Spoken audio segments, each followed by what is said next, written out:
هوای غبارآلود استادیوم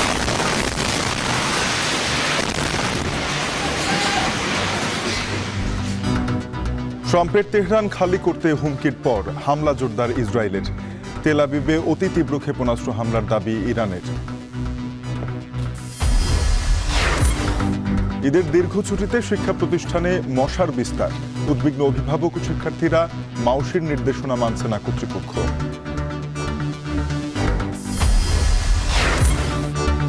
বন্যার ৮ মাস না পেরোতেই চোখ রাঙাচ্ছে ফেনীর ৩ সীমান্ত নদী।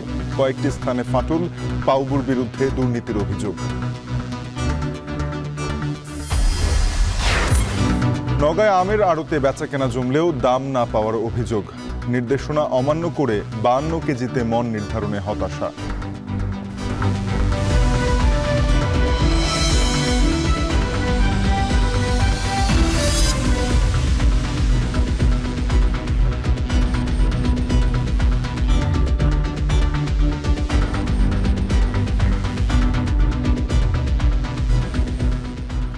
শুনছিলেন শিরোনাম, স্বাগত। এখন বাণিজ্যে আপনাদের সাথে আছি আমি তানজিম শাফিন। ইসরায়েলি প্রধানমন্ত্রী ও সামরিক বাহিনীর পর অবিলম্বে তেহরান খালি করতে ট্রাম্পের নির্দেশের পরই সেখানে বিস্ফোরণ ও গুলির শব্দ শোনা গেছে। পালাচ্ছেন বাসিন্দারা। পঞ্চম দিনেও ইরান ও ইসরায়েলের মধ্যে চলছে হামলা পাল্টা হামলা। তেল আবিব সহ ইসরায়েলের বেশ কয়েকটি শহরে বেজে ওঠে সাইরেন। নেতানিয়াহুর দাবি, খামেনিকে হত্যার মাধ্যমে এই সংঘাত শেষ হবে। এদিকে ফরাসি প্রেসিডেন্ট বলেছেন, দুই পক্ষের মধ্যে যুদ্ধবিরতির প্রস্তাব দিয়েছে যুক্তরাষ্ট্র। ইরানে ইসরায়েলি হামলার নিন্দা জানিয়েছে মিশরের নেতৃত্বাধীন ২১টি মুসলিম দেশের একটি দল। শুক্রবার শুরু হওয়া এই হামলায় এখনো পর্যন্ত ইরানে ২২৪ এবং ইসরায়েলে ২৪ জন প্রাণ হারিয়েছেন। আরও জানাচ্ছেন তানভীর জনি। ভোরের আলো ফুটতেই তেল আবিব সহ ইসরায়েলের বেশ কয়েকটি শহরে বেজে ওঠে সতর্কতামূলক সাইরেন। বন্দরনগরী হাইফা এবং মধ্য ও ইসরায়েলের উত্তরাঞ্চলে বিমান হামলার সতর্কতার সাইরেনের সঙ্গে বিস্ফোরণের শব্দ পাওয়া গেছে। ইরানের বেশ কয়েকটি ক্ষেপণাস্ত্র প্রতিহত করার দাবি করেছে ইসরায়েল। পরবর্তী নির্দেশনা না দেওয়া পর্যন্ত নিরাপদ আশ্রয়ে থাকার নির্দেশ দেওয়া হয়েছে বাসিন্দাদের। জবাবে রাজধানী তেহরান সহ ইরানের বেশ কয়েকটি শহরে তীব্র বোমা বর্ষণ শুরু করে ইসরায়েল। টানা পঞ্চম দিনের মতো দুই পক্ষের মধ্যে চলছে হামলা পাল্টা হামলা। ইরানের সামরিক স্থাপনায় হামলার পরিকল্পনার আগে বাসিন্দাদের নিরাপদে সরে যাওয়ার নির্দেশ দেয় ইসরায়েলি বাহিনী। ইসরায়েলি প্রধানমন্ত্রী ও সামরিক বাহিনীর পর বাসিন্দাদের তেহরান ত্যাগ করার নির্দেশ দেন মার্কিন প্রেসিডেন্ট ডোনাল্ড ট্রাম্প। সামাজিক যোগাযোগ মাধ্যমে তিনি বলেন, এই মুহূর্তে তেহরান খালি করতে হবে, যদিও এর পেছনে কোনো কারণ উল্লেখ করেননি তিনি। তেহরান খালি করার ট্রাম্পের নির্দেশকে নির্মম ও ভয়াবহ বলে অভিহিত করেন ইরানি বংশোদ্ভূত মার্কিন আইন প্রণেতা ইয়াসমিন আনসারি। ট্রাম্পের নির্দেশের পরই নিরাপদ আশ্রয়ের খোঁজে ছুটছেন তেহরানের সাধারণ মানুষ। সড়কে দেখা দিয়েছে দীর্ঘ যানজট। শহরটিতে বসবাস প্রায় ১ কোটি বাসিন্দার। যদিও ইসরায়েলি প্রধানমন্ত্রীর দাবি, ইরানের সর্বোচ্চ নেতা আয়াতুল্লাহ আলী খামেনিকে হত্যার মাধ্যমেই এই সংঘাতের অবসান হবে। এবিসি নিউজের এক সাক্ষাৎকারে তিনি বলেন, খামেনির জন্য অস্থিতিশীলতা বাড়ছে। Well, look, we had the peace talks. We gave it a chance.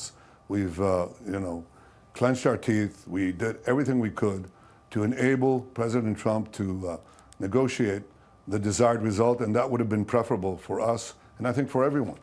But we saw in the course of the negotiations, while they were negotiating with the United States, মধ্যপ্রাচ্যে অতিরিক্ত মার্কিন সামরিক সক্ষমতা মোতায়েনের নির্দেশ দেওয়ার পর জাতীয় নিরাপত্তা পরিষদের বৈঠক আহ্বান করেছেন ট্রাম্প। এছাড়া ইরানের সঙ্গে বৈঠকের বিষয়ে ব্যবস্থা করার জন্য কর্মকর্তাদের নির্দেশও দিয়েছেন তিনি। তবে পেন্টাগনের মুখপাত্র শন পার্নেল দাবি করেন, ইসরায়েলের হয়ে যুক্তরাষ্ট্র লড়াই করছে না। অবশেষে ইরানের হয়ে মুখ খুলেছে মুসলিম দেশগুলো। মিশরের নেতৃত্বাধীন ২১টি মুসলিম দেশের একটি দল ইসরায়েলি হামলার তীব্র নিন্দা জানিয়েছে। সংঘাত বন্ধের আহ্বান জানিয়েছে মিশর, Iraq, Jordan, Kuwait, Libya, Oman, Pakistan, Qatar, Saudi Arab, Sudan, সংযুক্ত আরব আমিরাত, তুরস্ক সহ বেশ কয়েকটি দেশ। তানভীর জনি, এখন বিশ্ব। ইরান ইসরায়েল সাম্প্রতিক উত্তেজনায় নিজের অবস্থান স্পষ্ট করেছে মালয়েশিয়া। এ সময় ইরানে হামলায় মুসলিম সংখ্যাগরিষ্ঠ দেশগুলোর নিরাপত্তারও তীব্র নিন্দা জানিয়েছে দেশটির প্রধানমন্ত্রী আনোয়ার ইব্রাহিম। তিনি বলেন, ইরানের আত্মরক্ষার অধিকার রয়েছে এবং মালয়েশিয়া সর্বদা অন্যায়ের বিরুদ্ধে থাকবে বলেও জানিয়েছেন আনোয়ার ইব্রাহিম। শাহরিয়ার তারিকের প্রতিবেদন। ইরান ইসরায়েল চলমান সংঘাতে স্পষ্ট বার্তা দিয়েছেন মালয়েশিয়ার প্রধানমন্ত্রী আনোয়ার ইব্রাহিম। ইসরায়েলের বর্বর হামলায় আন্তর্জাতিক সম্প্রদায়, বিশেষ করে মুসলিম বিশ্বের নীরবতার তীব্র নিন্দা জানান তিনি। দেশটির মন্ত্রিপরিষদের সদস্যদের উদ্দেশ্যে প্রধানমন্ত্রী বলেন, ইরানের আত্মরক্ষার অধিকার আছে। স্বাধীন ও মর্যাদাবান জাতি হিসেবে মালয়েশিয়া অবশ্যই মিত্রদের অধিকার রক্ষায় পাশে থাকবে। ইসরায়েলের আচরণকে বর্বর, বিশ্বাসঘাতক ও উন্মাদ বলেও আখ্যা দেন Anwar Ibrahim. Orang Islam 1 bilion lebih. Negara Islam kaya, tapi tak terpaya. Nak bercakap dan pertahankan Iran pun tak ramai. রোববার এক অনুষ্ঠানে মালয়েশিয়ার প্রধানমন্ত্রী বিশ্ব শক্তি ও ইউরোপীয় দেশগুলোর আচরণের সমালোচনা করে বলেন, মালয়েশিয়া বৈষম্যমূলক দৃষ্টিভঙ্গিকে সমর্থন করে না। Kemudian dia serang balas. Banyak negara-negara Eropah serang dan marah Iran. Bila Israel serang, kamu diam. Bila Iran jawab balik, kamu serang. Saya tak wakili pandangan begitu. ইরানের ওপর নানা নিষেধাজ্ঞা থাকা সত্ত্বেও দেশটির প্রযুক্তি, প্রতিরক্ষা ও কৃত্রিম বুদ্ধিমত্তার অগ্রগতির প্রশংসা করেন মালয়েশিয়ার প্রধানমন্ত্রী। এটি একটি জাতির সক্ষমতা ও আত্মমর্যাদার উদাহরণ হিসেবে মত দেন আনোয়ার ইব্রাহিম। শাহরিয়ার তারেক, এখন মালয়েশিয়া। ইরানে ইসরায়েলের আগ্রাসন আর গাজায় গণহত্যার প্রতিবাদে একদিকে চলছে বিক্ষোভ, অন্যদিকে তথাকথিত বিশ্ব রক্ষার নামে বৈঠকে বসেছেন শিল্পোন্নত দেশগুলোর নেতারা। G7 বর্ধিত করে আগামীতে রাশিয়া এবং চীনকে যুক্ত করার বিষয়ে আলোচনা রয়েছে। সম্মেলনে যুক্তরাষ্ট্র ও জাপান বাণিজ্য চুক্তিতে আসতে ব্যর্থ হয়েছে। এদিকে মধ্যপ্রাচ্য সংকট সমাধানে G7 সম্মেলনস্থ আগেই ত্যাগ করেছেন ডোনাল্ড ট্রাম্প। শিল্পোন্নত দেশগুলোর জোট G7 নেতাদের বৈঠক যখন চলছে, ঠিক সে সময় বিক্ষোভে উত্তাল কানাডার আলবার্টার ক্যালগেরি শহর। পাশের ক্যানানাস্কিস শহরে সরকার ও রাষ্ট্রপ্রধানরা মিলিত হয়েছেন। এই আয়োজনকেও অর্থনীতির জন্য ব্যয়বহুল বলছেন অনেকে। বিশ্বে যুদ্ধ বন্ধের নাম নেই খাদ্য ও অর্থনৈতিক নিরাপত্তা। সেখানে এমন ঘটা করে G7 সম্মেলন মানায় না বলে দাবি তাদের। অন্যদিকে মার্কিন প্রেসিডেন্ট ডোনাল্ড ট্রাম্প তার স্বভাবসুলভ আচরণেই চলমান বিভিন্ন বিষয়ে কথা বলেন। উল্লেখ করেন, শুল্ক ব্যবস্থাই তিনি কার্যকর রাখবেন। তবে আগামী 30 দিনের মধ্যে কানাডার সঙ্গে একটা বাণিজ্য চুক্তির অঙ্গীকারও করেন তিনি।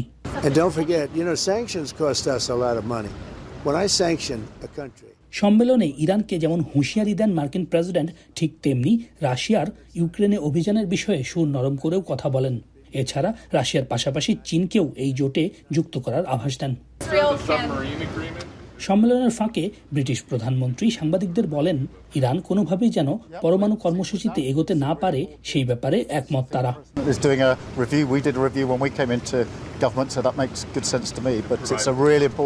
সম্মেলন চলাকালীন স্থানীয় সময় বিকেলে অতিথি হিসেবে ভারতের প্রধানমন্ত্রী নরেন্দ্র মোদী অ্যালবার্টায় এসে পৌঁছান।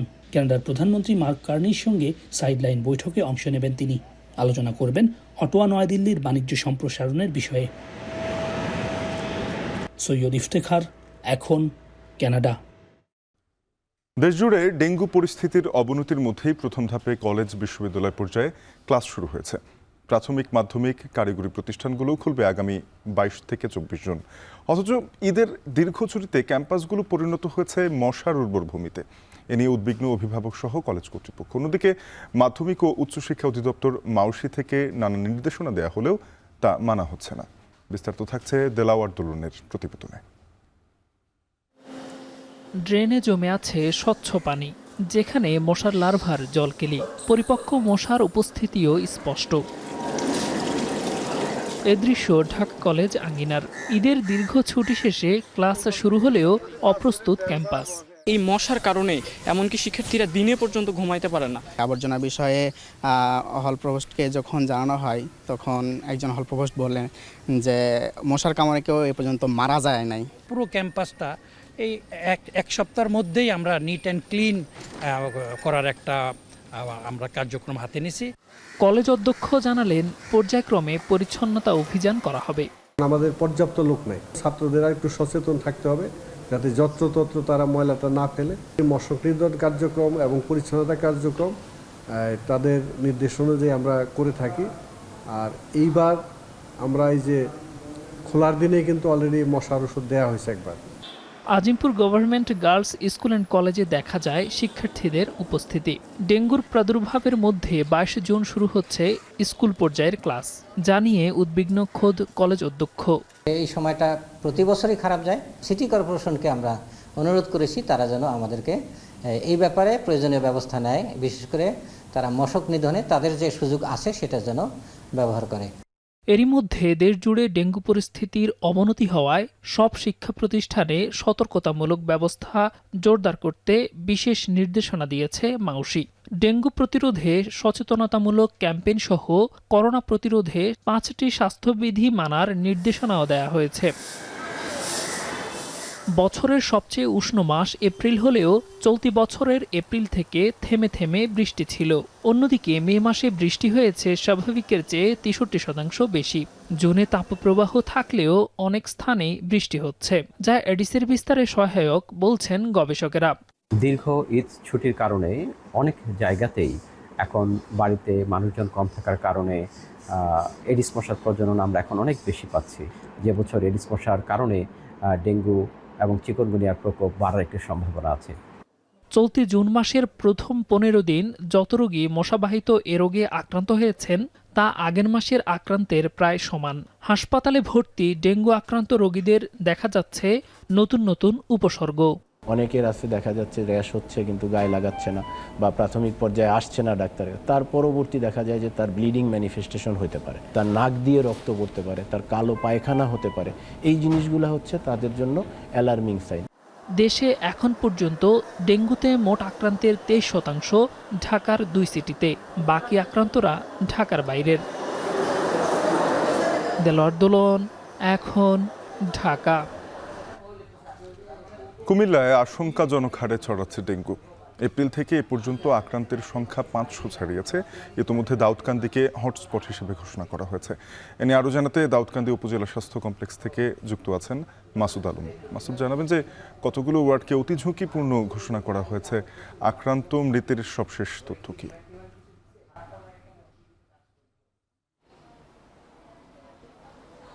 শাফিন, দাউদকান্দি পৌরসভার 2টি ওয়ার্ড, বিশেষ করে হচ্ছে যে 5 এবং 6 নং ওয়ার্ডকে কিন্তু তারা অতি ঝুঁকিপূর্ণ হিসাবে ঘোষণা করেছেন। ডেঙ্গুতে আক্রান্ত রোগীর এই সংখ্যা কিন্তু এখানে ক্রমে কিন্তু বাড়ছে।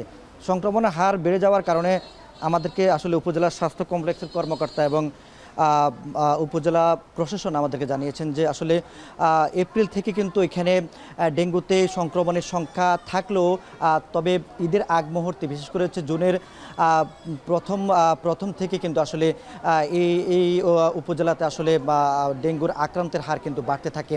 এটি একেবারে হচ্ছে যে তারা বলছেন যে হাসপাতালে যে পরিমাণ রোগী আসছিল সেটি কিন্তু অনেক মাত্রায় ছিল, যাতে করে তারা অনেক সময় আসলে তারা বলছেন যে চিকিৎসা দিতে গিয়ে কিন্তু ডাক্তার, নার্স বা অন্যান্য যারা রয়েছেন তারা হিমশিম খেতে হয়েছে। তবে গতকালকে উপজেলা স্বাস্থ্য কমপ্লেক্স এবং স্বাস্থ্য কর্মকর্তা এবং আমাদেরকে উপজেলা প্রশাসন আমাদেরকে জানিয়েছেন যে এখানকার যে দাউদকান্দি পৌরসভার 2টি ওয়ার্ড যে রয়েছে 5 এবং 6, দোলাখাল, দোলাইচর এবং হচ্ছে যে সবজিকান্দি, এই 2টি গ্রাম সহ আশপাশের আরও প্রায় 4-5টি গ্রামে কিন্তু এর ডেঙ্গুর প্রকোপ কিন্তু একেবারে আসলে প্রত্যেকটি বাসা বাড়িতে ছড়িয়ে পড়েছে। এতে করে কিন্তু আসলে তারা দ্রুত গতিতে কিন্তু এটাকে হটস্পট হিসাবে ঘোষণা করেছেন এবং সেখানকার মানুষকে দ্রুত শনাক্ত করে তাদেরকে চিকিৎসা দেওয়ার জন্য তারা কাজ করছেন। একই সঙ্গে তারা বলছেন যে আসলে এই পর্যন্ত এই উপজেলায় যে পরিমাণ রোগী আক্রান্ত হয়েছেন সে রোগীর তুলনায় শুধু পৌরসভার এই যে 2টি ওয়ার্ড 5 এবং 6 নং ওয়ার্ডে কিন্তু 5 শতাধিকের বেশি রোগী পাওয়া গেছে যারা ডেঙ্গুতে আক্রান্ত হয়ে বিভিন্ন হাসপাতালে ভর্তি হয়েছেন। আমি যেখানে রয়েছি এটি হচ্ছে আপনার দাউদকান্দি উপজেলা স্বাস্থ্য কমপ্লেক্স। এখানে এখন ভর্তি আছে 10 থেকে 12 জন রোগী। এ পর্যন্ত প্রায় 209 জন রোগী এখানে এসে কিন্তু চিকিৎসা নিয়ে তারা বাড়ি ফিরেছেন। তবে তারা বলছেন যে পরিমাণ রোগী আক্রান্ত হয়েছেন তারা কিন্তু আসলে হাসপাতালে চিকিৎসা নেওয়ার জন্য আসছেন না। যার কারণে কিন্তু এখানে আক্রান্ত হচ্ছেন এবং একেবারে শেষ পর্যায়ে গিয়ে বা মুমূর্ষু অবস্থায় গিয়ে তারা কিন্তু ঢাকা ছুটছেন। এই দাউদকান্দিতে আক্রান্ত হয়ে যে 3 জন মারা গিয়েছেন, 3 জনই হচ্ছেন নারী। তারা ঢাকার 3টি বেসরকারি হাসপাতালে চিকিৎসাধীন অবস্থায় কিন্তু তারা সেখানে মারা গিয়েছেন। এতে করে কিন্তু আতঙ্ক ছড়িয়ে পড়েছে। তো এখানকার যে ডেঙ্গু পরিস্থিতি সেটা নিয়ন্ত্রণের জন্য উপজেলা প্রশাসন এবং স্বাস্থ্য বিভাগের কর্মকর্তারা কাজ করছেন। তো সাপিন এই ছিল সবশেষ কুমিল্লা থেকে মাসুদ আলম জানাচ্ছিলেন ডেঙ্গু নিয়ে সবশেষ। এদিকে চট্টগ্রামে বাড়ছে করোনা আক্রান্তের সংখ্যা। 1 সপ্তাহে একজনের মৃত্যুসহ আক্রান্ত হয়েছেন অন্তত 28 জন। এ নিয়ে আরও জানাতে চট্টগ্রাম জেনারেল হাসপাতাল থেকে যুক্ত আছেন সহকর্মী শোয়েব রহমান। শোয়েব, জানাবেন যে নতুন করে করোনার ছড়িয়ে পড়া নিয়ে চিকিৎসকরা কী ধরনের সতর্কতার কথা বলছেন, হাসপাতালে প্রস্তুতি কেমন দেখলেন? শাফিন, নতুন যে করোনার ভেরিয়েন্ট সেটি ছড়িয়ে পড়ার পর খুব দ্রুততার সঙ্গেই কিন্তু চট্টগ্রামে রোগীর সংখ্যা বাড়ছে এবং এরই মধ্যে আপনি যেমনটি বলছিলেন যে 1 সপ্তাহের ব্যবধানে চট্টগ্রামে 28 জনের শরীরে করোনা শনাক্ত হয়েছে এবং এর মধ্যে 75 বছর বয়সী এক ব্যক্তি, তিনি মিরসরাইয়ের বাসিন্দা। তিনি কিন্তু গেল 24 ঘন্টায় যে তথ্য, সেই তথ্য অনুযায়ী তিনি কিন্তু মৃত্যুবরণ করেছেন এবং তার কিন্তু কিডনি সহ অন্যান্য শারীরিক জটিলতা ছিল। চিকিৎসকরা যেটি বলছেন যে নতুন ভেরিয়েন্ট নিয়ে আসলে ভয়ের কিছু নেই, তবে সতর্কতা অবশ্যই থাকতে হবে, কারণ এটি ততটা প্রাণঘাতী নয়। শুরুতে যেভাবে করোনার প্রকোপ বাড়ার পর মৃত্যুর সংখ্যা যেভাবে বাড়ছিল, এটি আসলে ততটা প্রাণঘাতী নয়, কিন্তু সতর্ক থাকার কথা বলছেন, বিশেষ করে ভিড় এড়িয়ে চলার জন্য এবং সে সাথে স্বাস্থ্যবিধি যেটি করোনার সময় ছিল, শারীরিক দূরত্ব বজায় রাখা এবং একই সাথে ঘন ঘন হাত পরিষ্কার করা সাবান দিয়ে কিংবা হ্যান্ড স্যানিটাইজার দিয়ে, সেই বিষয়গুলো, এবং একই সাথে বাহির থেকে যখন ঘরে প্রবেশ করবে অবশ্যই গোসল করে পরিষ্কার পরিচ্ছন্ন হওয়া, এই বিষয়গুলোর প্রতি কিন্তু চিকিৎসকরা গুরুত্ব দিচ্ছেন এবং একই সাথে স্বাস্থ্য বিভাগ চট্টগ্রামের তারা কিন্তু প্রস্তুতি নিতে শুরু করেছে। আমি যে হাসপাতালটিতে রয়েছি সেখানে কিন্তু 18 সজ্জার একটি করোনা ডেডিকেটেড ওয়ার্ড করা হয়েছে এবং সেখানে কিন্তু আইসিইউর ব্যবস্থা রাখা হয়েছে এবং যখন 2019 সালের দিকে করোনার সংক্রমণ বাড়তে শুরু করে তখনও কিন্তু এই জেনারেল হাসপাতালকে করোনার ডেডিকেটেড হাসপাতাল হিসেবে প্রস্তুত করা হয় এবং তখন কিন্তু এখানে সেন্ট্রাল অক্সিজেন লাইন থেকে শুরু করে হাই ফ্লো নেজাল ক্যানুলা এবং আইসিইউ সজ্জার যেই ব্যবস্থা করা হয়েছিল। তবে পরবর্তীতে কিন্তু করোনার প্রকোপ কমে আসার পরে সেখান থেকে চিকিৎসকদেরকে কিন্তু বিভিন্ন জায়গায় আবার বদলি বা পদায়ন করা হয় এবং এই সময়টাতে এখানে যে হাসপাতালগুলোকে করোনা ডেডিকেটেড করা হচ্ছে, চট্টগ্রাম জেনারেল হাসপাতাল, চট্টগ্রাম মেডিকেল কলেজ হাসপাতাল এবং চট্টগ্রাম সিটি কর্পোরেশনের মেমন হাসপাতাল, এই 3টি হাসপাতালে কিছুটা চিকিৎসক সংকট রয়েছে। তবে চিকিৎসকরা বলছেন বা স্বাস্থ্য বিভাগে সংশ্লিষ্ট যারা রয়েছেন তারা বলছেন যে করোনার প্রকোপ বাড়ার সঙ্গে সঙ্গে তারা প্রয়োজনে উপজেলা পর্যায় থেকে কিংবা যেখান থেকে প্রয়োজন বিশেষজ্ঞ যে সকল চিকিৎসকরা আগে করোনার চিকিৎসায় জড়িত ছিলেন তাদেরকে আবারও পুনরায় এ সকল হাসপাতালে পদায়ন করা হবে, সেই প্রস্তুতি কিন্তু এরই মধ্যে নেওয়া হয়েছে এবং চট্টগ্রামে এখন পর্যন্ত 80,000-এর বেশি ভ্যাকসিনও কিন্তু মজুত করা হয়েছে নতুন করে। যদি প্রয়োজন পড়ে বা সরকার থেকে যদি গণহারে ভ্যাকসিন প্রদানের প্রয়োজন বা নির্দেশনা আসে সেক্ষেত্রে সেই প্রস্তুতিও কিন্তু নেওয়া হয়েছে এবং চট্টগ্রাম জেনারেল হাসপাতালের পাশাপাশি চট্টগ্রাম মেডিকেল কলেজ হাসপাতালেও কিন্তু 50 সজ্জার একটি ওয়ার্ড প্রস্তুত করা হয়েছে। রোগীর সংখ্যা বাড়লে তখন কিন্তু সেখানেও রোগী ভর্তি করা হবে এবং এর পাশাপাশি যদি সংক্রমণ বাড়ে তাহলে এলাকা ভিত্তিক আইসোলেশন সেন্টার এবং এলাকা ভিত্তিক জোনে ভাগ করে ব্যবস্থা নেওয়ার কথা জানিয়েছে প্রশাসন। চট্টগ্রাম থেকে এই ছিল আমার কাছে করোনার সবশেষ তথ্য। শাফিন। শোয়েব রহমান চট্টগ্রাম থেকে যুক্ত হয়ে জানাচ্ছিলেন করোনা পরিস্থিতির সবশেষ। 2024-এর ভয়াবহ বন্যার 8 মাস না পেরোতেই ফের চোখ রাঙাচ্ছে সীমান্তবর্তী 3 নদী। গেল বন্যায় ভেঙে যাওয়া বাঁধের বেশ কয়েকটি স্থানে দেখা দিয়েছে ফাটল। প্লাবন ও বন্যার আশঙ্কায় নির্ঘুম রাত পার করছেন নদী তীরবর্তী লাখো মানুষ।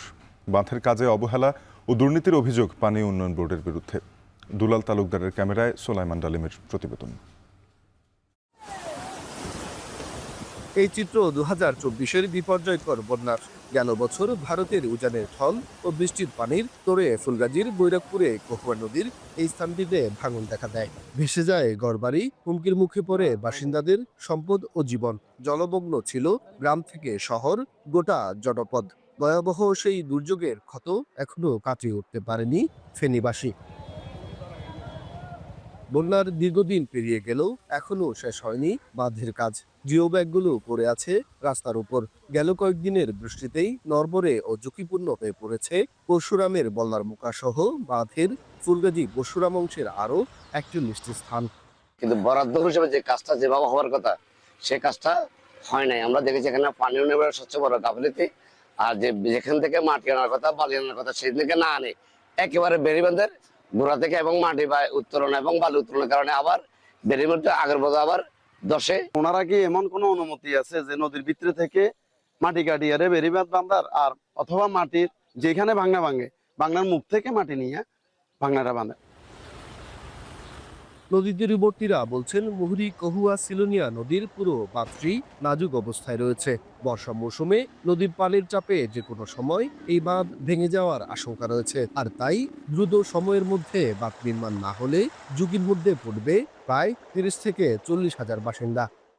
এগুলো দিয়ে এখন পানি বাড়লে পানিগুলো ডুববে, হাতে পানি ডুববো, মানুষের ঘর বাড়ি আবার বন্যা ডুবে যাবো, আবার খাই করতে হবে। কোনো রাস্তা কোনো বান্ধা যায় না, রাস্তা কোনো ভাঙ্গা রয়েছে, এখন আমরা পরিস্থিতি আমরা চলতে ফিরতে পারি না। ওটা বন্যা গেছে 1 বছর হয়ে গেছে, আপনার এই রাস্তা কোনো সংস্কার করতেছে না। আমাদের রাস্তাটা আমরা কিভাবে চলাচল করবো, নদীর পানি আবার বাড়তেছে, আপনারা একটু কাইন্ডলি দেখতেছেন, আমরা অনেক ভয়ের ভিতরে আছি এই রাস্তাটার কারণে। বাঁধের কাজে ৯/৬ ও দুর্নীতির অভিযোগ উঠলেও ভিন্ন সুর পানি উন্নয়ন বোর্ডের। প্রকল্পের পুনর্বাসন প্রকল্প আমরা ইতিমধ্যে দাখিল করছি ৭,৩৪০ কোটি টাকার। এই প্রকল্পটা পুনর্বাসন না হওয়ার আগ পর্যন্ত আমরা কখনোই এই ফুলগাজী পরশুরামের বন্যা নিয়ন্ত্রণের জন্য এখানকার দুর্ভোগ শেষ হবে না। একটু ভারী বন্যা হইলেই এখানে বাঁধ ভেঙে মানুষের দুর্ভোগ আসতে পারে। গেল বছরের বন্যায় ফেনীর মুহুরী কহুয়া সিলোনিয়া নদীর ১২২ কিলোমিটার দীর্ঘ বন্যা নিয়ন্ত্রণ বাঁধে ভাঙন দেখা দিয়েছে ১০২টি স্থানে। বাঁধের ভেঙে যাওয়া অংশ মেরামত করতে সরকারের ২০ কোটি ৬৮ লাখ টাকা ব্যয় হয়েছে বলেও জানান পানি উন্নয়ন বোর্ড। মুহুরী কহুয়া নদী বন্যা নিয়ন্ত্রণ বাঁধ নির্মাণে প্রায় ৪,৫০০ কোটি টাকার একটি খসড়া প্রস্তাবনা তৈরি করেছে পাউবো। এ প্রস্তাবনায় যুক্ত হয়নি প্রয়োজনীয় ভূমি অধিগ্রহণ ব্যয়। তবে সংশ্লিষ্ট কর্মকর্তা ও বিশেষজ্ঞদের মতে অধিগ্রহণ সহ প্রকল্প ব্যয় 10,০০০ কোটি টাকা ছাড়িয়ে যেতে পারে। বাঁধের মেরামতের এই চিত্র ১২২ কিলোমিটার জুড়ে বিভিন্ন এলাকায়। স্থানীয়রা বলছেন প্রতি বছরই বর্ষা এলে নদী ভাঙে আবার মেরামত হয়, কিন্তু তাদের ভাগ্যের পরিবর্তন হয় না। তাদের যে ভোগান্তি, সেই ভোগান্তির চিত্র পাল্টায় না। তারা বলছেন একটি টেকসই বাঁধ তাদের দীর্ঘদিনের ভোগান্তির জীবন থেকে মুক্তি দিতে পারে। সুলাইমান ডালিম, এখন ফেনী। ক্রেতা বিক্রেতার হাঁক ডাকে জমে উঠতে শুরু করেছে দেশের অন্যতম বৃহৎ নওগাঁর সাপাহারের আমের আড়ত। প্রতিদিন বেচা কেনা হচ্ছে ৮ থেকে ১০ কোটি টাকার। তবে চাষিদের অভিযোগ পাইকার কম থাকা এবং তীব্র গরমে দ্রুত পরিপক্ক হয় এবার আমের দাম তুলনামূলক কম। এছাড়াও প্রশাসনের নির্দেশনা অমান্য করে সিন্ডিকেটের মাধ্যমে ব্যবসায়ীরা ৫০ থেকে ৫২ কেজিতে মন নির্ধারণ করায় হতাশ আম চাষিরা। নওগাঁ থেকে আব্বাস আলীর পাঠানো তথ্য ও ছবিতে প্রতিবেদন। নওগাঁর সাপাহার 0 পয়েন্ট থেকে গোডাউনপাড়া মোড় পর্যন্ত প্রায় ২ কিলোমিটার এলাকায় সড়কের দুপাশে সারি সারি আমের আড়ত। মিলছে নাকফজলি, আম্রপালি, ক্ষীরসাপাত সহ সুস্বাদু সব জাতের আম। এসব আড়তের সামনে ক্যারেট বোঝাই আম নিয়ে চাষিদের অপেক্ষা। তবে ব্যবসায়ী ও পাইকারদের আনাগোনা কম থাকার প্রভাব পড়েছে বিক্রিতে। এছাড়া তীব্র গরমের কারণে দ্রুত আম পরিপক্ক হয়, দামও বেশ কম। চাষিরা বলছেন গেল মৌসুমের তুলনায় এবার আমের দাম প্রায় অর্ধেক। নাকফজলি যাচ্ছে ১৫০০ থেকে ২০০০ টাকা মন, খিরসা যাচ্ছে ১২০০ থেকে ১৫০০ টাকা মন, আর রূপালি যাচ্ছে ২০০০ থেকে ৩০০০ টাকা মন। এই আম গেল বছর বেচছে, যে আমটা ৪,০০০, ৪২০০, ৫,০০০, সে আমটা বেচছে এখন ৩,০০০, ৩১০০। আমাদের এলাকায় কিন্তু আম কম, সেই হিসেবে আমরা আশা করছিলাম যে আমের দাম বেশি হবে, কিন্তু আমের দাম বেশি হচ্ছে না। শুধু এটাই কারণ ব্যাপারীরা এই কেজিতে আম কিনতে চাচ্ছে না।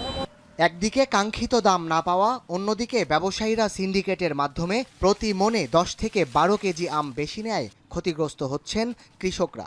এ নিয়ে অভিযোগ করা হলেও প্রশাসনের পক্ষ থেকে নেওয়া হয়নি কোনো পদক্ষেপ। ৫০-৫২ কেজি বা চাপাই দিকে আরও বেশি কেজিতে মন নেওয়া হচ্ছে। আমরা কৃষক হিসেবে এটা চাই যে এই সিদ্ধান্ত যদি মাঠ পর্যায়ে বাস্তবায়িত হয়, প্রশাসন যদি হেল্প করে, তাহলে কিন্তু দীর্ঘদিনের যে ট্র্যাডিশন এটা ভেঙে কৃষকরা কিন্তু লাভবান হবে। পার্টিরা নিতে চাচ্ছে না কেজি হিসাবে, তাদের মন হিসাবে নেবে, মন ৫২ কেজি মন, এভাবে আমাদের কৃষকের পোষাচ্ছে না।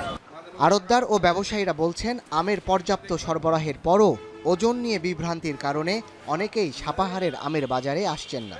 এতে আম চাষিরা ক্ষতিগ্রস্ত হওয়ার পাশাপাশি প্রভাব পড়ছে স্থানীয় অর্থনীতিতেও। ব্যাপারী না আসার জন্য বর্তমানে সাপাহারে আমের ধস নেমে গেছে, কৃষকেরা হতাশা হয়। সকল বাজারকে একইভাবে চলার যে প্রক্রিয়াটা আছে সেটি করতে হবে, আর না হলে এই ভরা সিজনে এই প্রক্রিয়াটি করতে গিয়ে চাষিদের ক্ষতি না করাটাই ভালো হবে। এদিকে জটিলতা এড়াতে প্রশাসনের পক্ষ থেকে কেজি দরে আম বিক্রি ও ওজনে বেশি নেয়া ঠেকাতে প্রচারণা চালানো হলেও তার সুফল না পাওয়ায় আইনগত ব্যবস্থা নেয়ার আশ্বাস জেলা প্রশাসকের। উপজেলা ভিত্তিক আবার আম চাষি এবং আম ব্যবসায়ীদের সঙ্গে আবার সভা করব। 2-1 দিনের মধ্যে আমরা আবার একটি মিটিং করব। সেখানে আড়তদারদের সঙ্গে যে বোঝাপড়া আছে বা রেট নির্ধারণ করার বিষয় আছে এবং পাশাপাশি কেজি দরে বিক্রির যে প্রবণতাটা আমরা লক্ষ্য করছি না, সেটিকে কীভাবে প্রতিহত করা যায় আইনগতভাবে সে বিষয়ে আমরা কাজ করছি। সাপাহারের বিখ্যাত এই আমের বাজারে প্রায় 350টি আড়ত রয়েছে।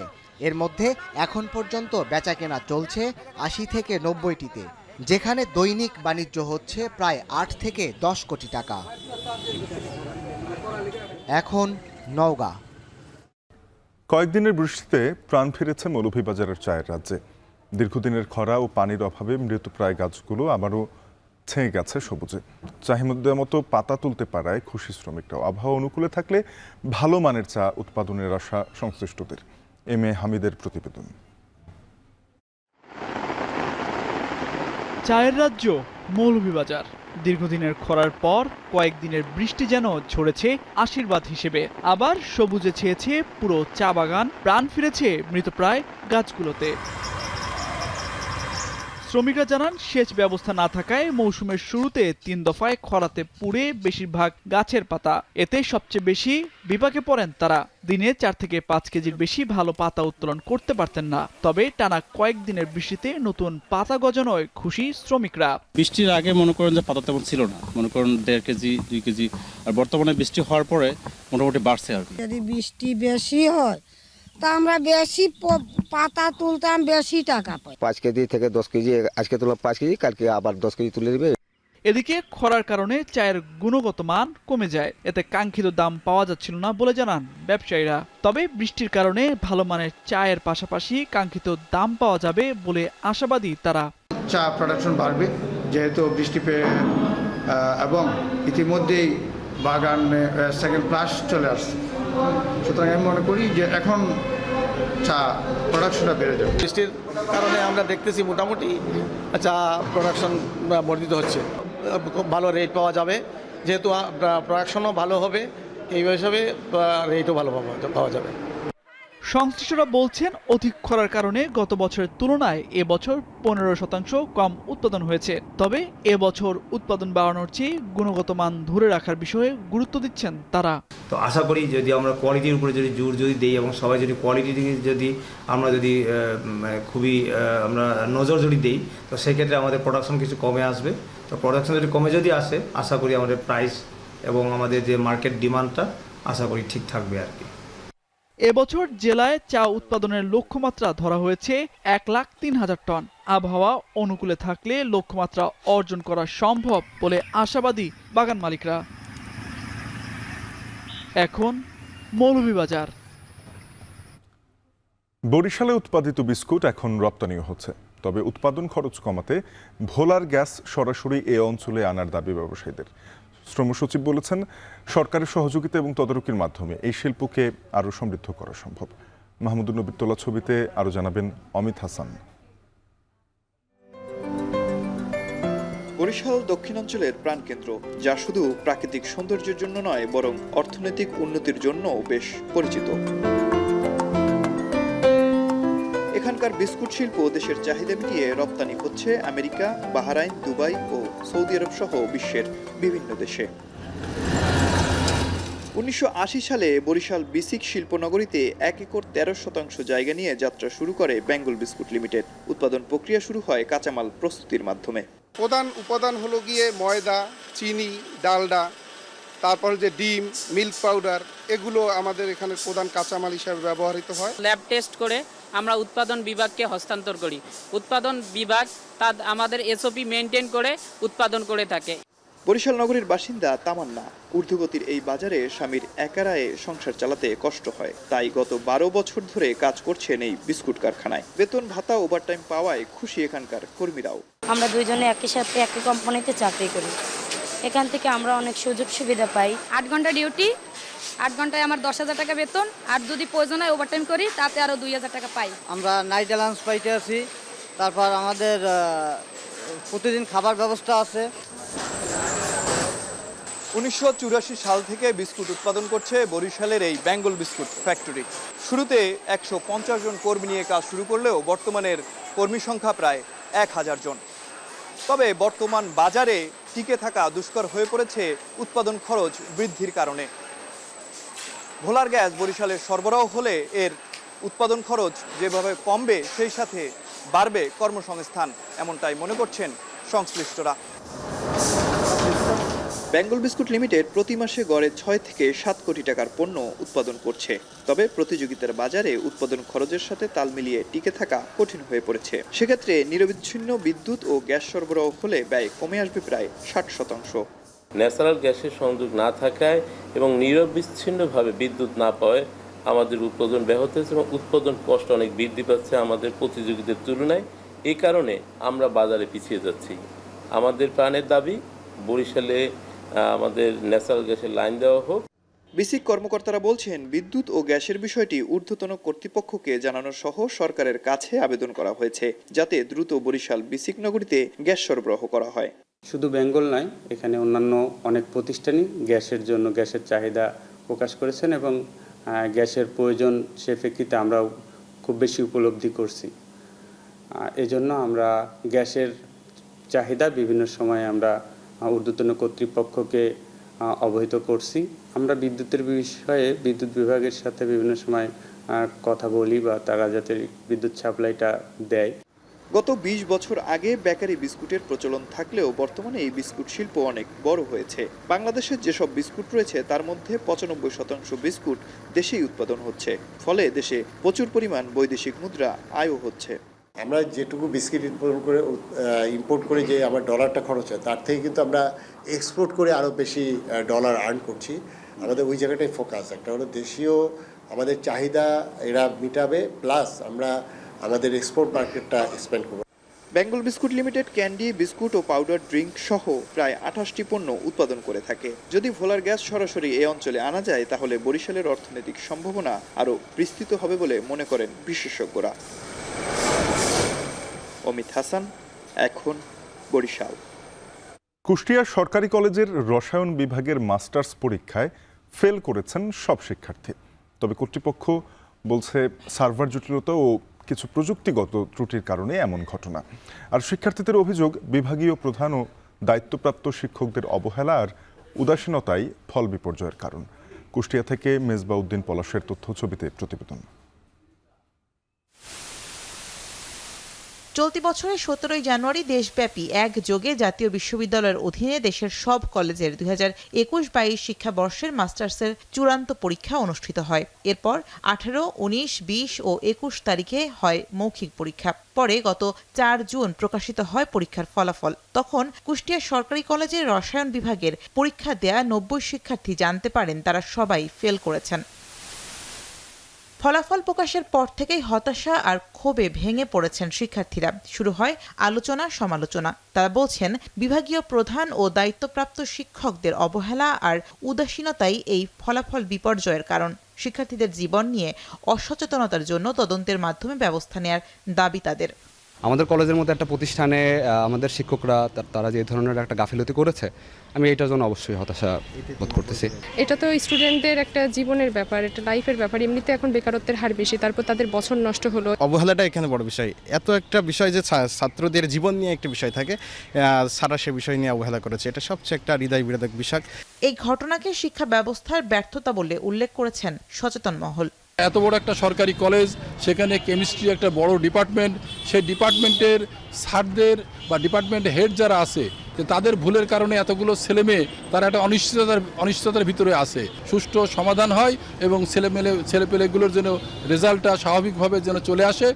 কলেজ কর্তৃপক্ষ বলছে, সার্ভার জটিলতা এবং প্রযুক্তিগত ত্রুটির কারণে মৌখিক পরীক্ষার ফলাফল কলেজ কর্তৃপক্ষ জাতীয় বিশ্ববিদ্যালয়ে না পাঠানোর কারণে এই ঘটনা ঘটেছে। দ্রুত সমস্যার সমাধান ও দোষীদের শাস্তির আওতায় আনার দাবি তাদের।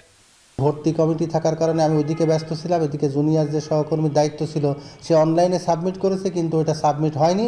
নাম্বারটা সাবমিট না হওয়ার কারণে এই রেজাল্ট বিপর্যয় হয়েছে।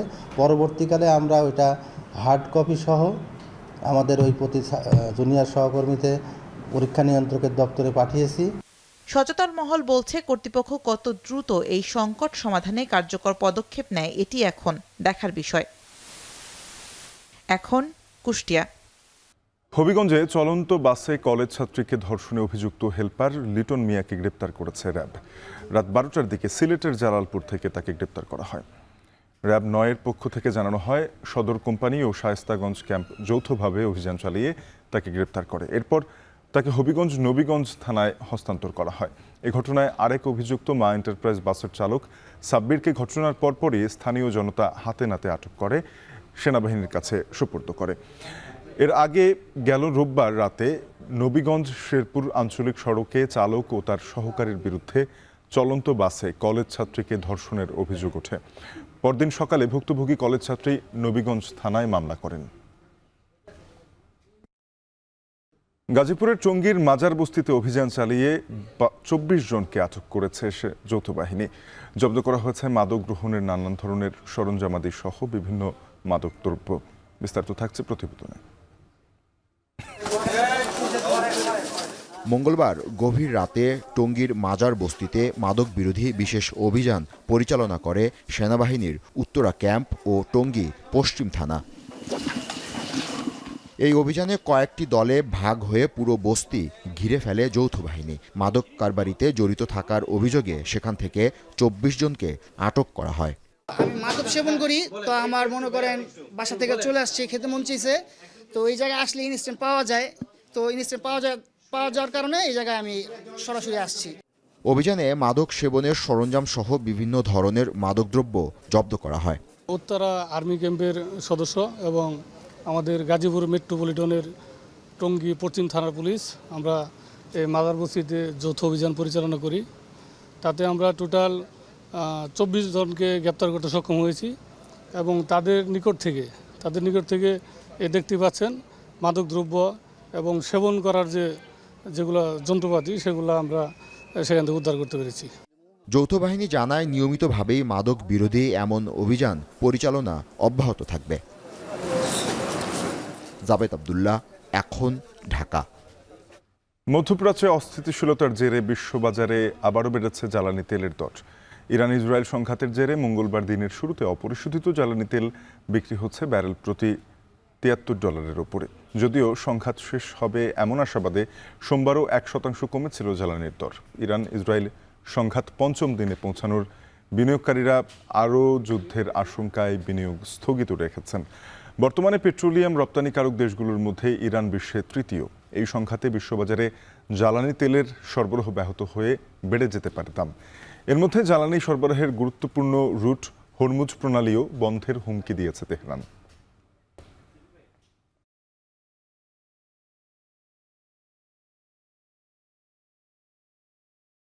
শেষ করবো এখন বাণিজ্য, যাবার আগে শিরোনামগুলো জানাবো আরেকবার।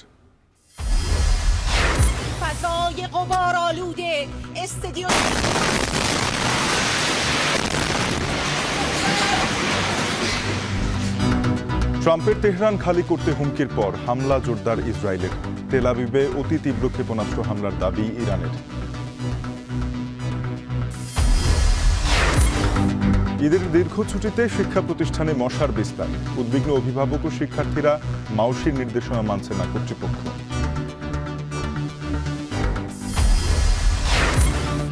বন্যার 8 মাস না পেরোতেই চোখ রাঙাচ্ছে ফেনীর 3 সীমান্ত নদী। কয়েকটি স্থানে ফাটল, পাউবোর বিরুদ্ধে দুর্নীতির অভিযোগ।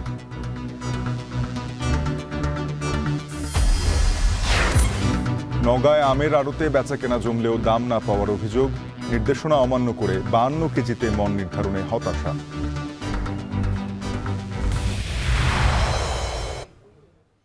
এই ছিল এখন বাণিজ্যে। এখন টেলিভিশনের ওয়েবসাইট দেখতে ভিজিট করুন www.ekhon.tv। যুক্ত থাকুন ফেসবুকে facebook.com/tv.ekhon আর ইউটিউবেও চোখ রাখুন youtube.com/c/ekhon tv।